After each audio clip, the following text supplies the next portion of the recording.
Tips dan trik Rere Ayo Masak, channel khusus pemula yang suka baking dan suka masak. Halo semuanya, kembali lagi di Rere Ayo Masak, channel khusus pemula yang suka baking dan suka masak. Teman-teman, kali ini saya akan membahas untuk Japanese cheesecake ya teman-teman ya. Kalau untuk saya pribadi, ini Japanese cheesecake termasuk cake yang lumayan susah ya teman-teman ya, karena saya sudah mencoba 5 atau 6 atau mungkin bahkan lebih untuk pembuatannya. Dan untuk Japanese cheesecake yang saya inginkan itu untuk cake-nya itu yang bisa jiggly ya teman-teman ya, bisa goyang-goyang, itu yang saya inginkan seperti itu. Nah, untuk pembuatannya memang ini banyak sekali ya teman-teman ya.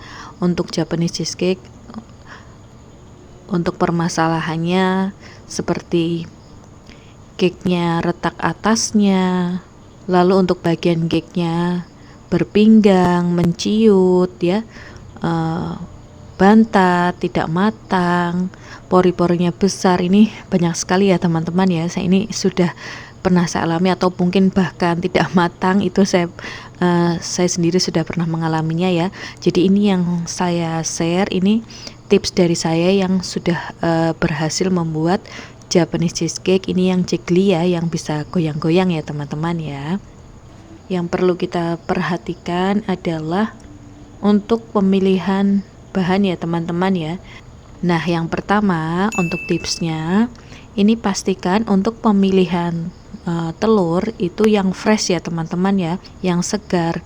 Kenapa? Karena untuk pembuatan cake-nya ini kan tidak menggunakan bahan pengembang ya teman-teman ya. Jadi pastikan untuk telurnya sendiri ini dalam keadaan yang masih bagus. Ciri-cirinya seperti apa? Untuk telurnya yang masih bagus, jadi kuning telurnya ini masih kental ya teman-teman ya, bisa terlihat.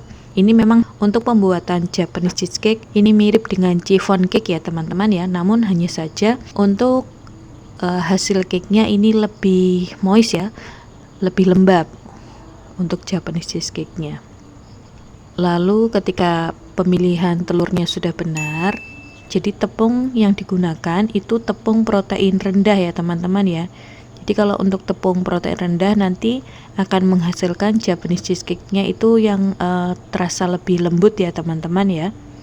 Lalu untuk tekstur adonannya sendiri, ini yang kemarin saya berhasil, ini adonan kuning telurnya itu kental ya teman-teman ya. Jadi hampir mirip pasta. Jadi seperti di video saya yang saya share, seperti ini untuk teksturnya itu kental.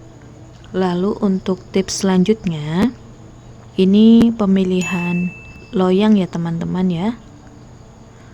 Pemilihan loyang. Jadi loyang yang akan digunakan untuk Japanese cheesecake sebaiknya memilih loyang yang tidak ada sambungannya ya teman-teman ya, kalau ada. Namun kalau untuk saya pribadi memang ini karena tidak ada yang tanpa sambungan, ini saya menggunakan loyang yang ada sambungannya, namun di bawahnya itu saya alasi lagi dengan menggunakan loyang yang tidak ada sambungannya ya teman-teman ya. Kenapa? Karena saat sebelumnya saya beberapa kali menggunakan loyang yang ada sambungannya, lalu saat itu saya menggunakan aluminium foil, jadi dilapisi aluminium foil. Entah karena memang saya salah untuk penggunaannya atau apalah, jadi ini sepertinya itu airnya itu merembes masuk ke dalam adonan Japanese cheesecake-nya. Jadi ketika sudah matang itu Japanese cheesecake-nya bagian bawahnya itu menciut ya teman-teman ya, menciut seperti itu. Jadi kurang bagus ya teman-teman ya.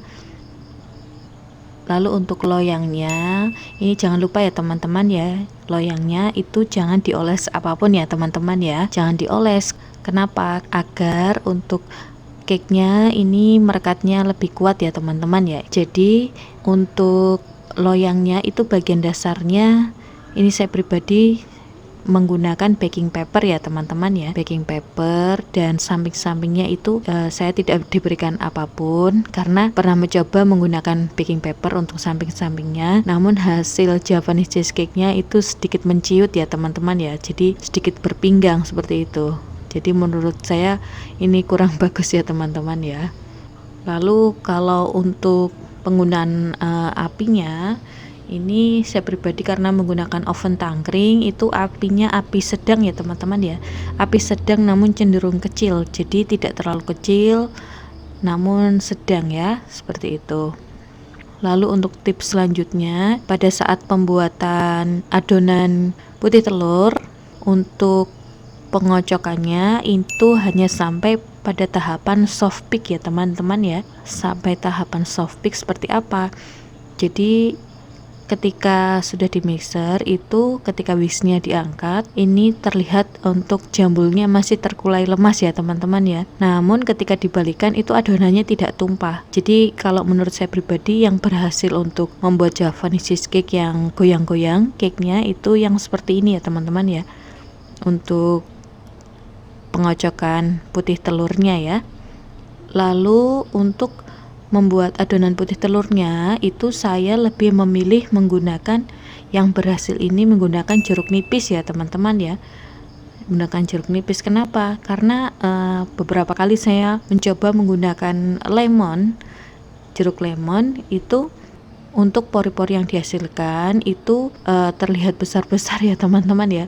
Jadi saya juga bingung ini kenapa ketika adonan putih telur dimasukkan kuning telur itu lalu tiba-tiba itu banyak sekali pori-porinya. Entah karena terlalu banyak atau apalah, ini saya juga belum tahu. Jadi pasti kalau menggunakan air lemon itu bagian atasnya nanti Javanese cheesecake-nya banyak sekali pori-porinya. Jadi saya lebih memilih menggunakan air perasan jeruk nipis ya teman-teman ya. Memang untuk Japanese cheesecake itu untuk aroma lemon memang lebih enak ya teman-teman ya. Jadi kalau teman-teman suka aroma lemon bisa menambahkan kulit jeruk lemonnya saja, seperti itu. Kalau menurut pengalaman saya pribadi ya seperti itu, jadi lebih enak. Saya sendiri juga suka untuk aroma Javanese cheesecake ini yang menggunakan aroma lemon ya teman-teman ya. Dan kalau untuk saya pribadi, sebenarnya kalau untuk makan Javanese cheesecake ketika memang sudah matang, dimakan langsung enak ya teman-teman ya. Namun akan lebih enak lagi ketika memang sudah dimasukkan di dalam kulkas. Jadi itu rasanya mewah sekali ya teman-teman ya. Nah, apabila teman-teman ingin mencoba resep dari saya, bisa mencobanya di link ini ya teman-teman ya. Ini yang pengalaman saya yang sudah berhasil membuat Japanese cheesecake. Jadi untuk bahan-bahannya tolong sesuai yang ada di resep ya teman-teman ya. Karena kan biasanya meskipun dari bahan yang sama, namun biasanya hasil cake-nya itu bisa berubah. Jadi sebaiknya jangan diganti-ganti terlebih dahulu ya teman-teman ya, dicoba terlebih dahulu untuk resepnya. Nah, inilah sedikit tips dan trik dari saya. Kurang lebihnya mohon maaf. Mudah-mudahan untuk tipsnya ini bermanfaat ya teman-teman ya.